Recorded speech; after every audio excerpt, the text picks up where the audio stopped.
Guys গেমে ঢুকে দেখি আমার গিল্ডের অধিকাংশ প্লেয়ার কে জানি কিক মেরে দেছে। চিন্তা করি গিল্ডের নতুন প্লেয়ার নেব, তখনই দেখি বিবেস ফারুক ভাই দে ইনভাইট। আরে ইমন, কি অবস্থা তোমার? আর ভাই বলেন না, কে জানি গিল্ডের সব মেম্বার কিক দেছে। ফারুক ভাই, ইমন ভাই হচ্ছে বট গিল, যে কিক দেছে ভালো কাজই করছে। আরে পুষার, তুমি তো দিবা জুন পুষ, তুমি এত কথা বলো কেন? তোমাকে কি কথা বলতে বলছি?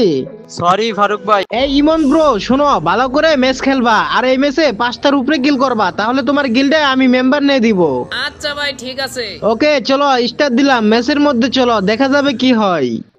বিবেস প্লেয়ার নে ল্যান্ডিং দি পিকে, কিন্তু পিস থেকে একটা এনিমি এসেই প্রথমে আমারই মেরে দেই, আর এখানেই স্কটমেট এনিমিটাকে মেরে করে দেই রিভাইভ। বর্তমানে আমার গিল্ডে নেই প্লেয়ার। বিবেস প্লেয়ার কথা দেছে ভালো করে খেলতে পারলে সে আমার গিল্ডে প্লেয়ার নিয়ে দেবে। এরই মাঝে একটা এনিমি আমার টিমমেটকে ডাউন করে, আর এনিমিটাকে এসে আমি মেরে দিই। এরই পরে যাচ্ছিলাম বিমা শক্তি, নেট খারাপের কারণে উপরেই খেয়ে যায় মারা। রিভাইভ পেয়ে ল্যান্ডিং দি পিকে, কিন্তু পিস থেকে একটা এনিমি আমারে মারতেছিল, আর আমি এনিমিটাকে P90 তে হেড মেরে করে দি ডাউন। এই ম্যাচে আমার যে করে হোক 5 কিল করা লাগবে।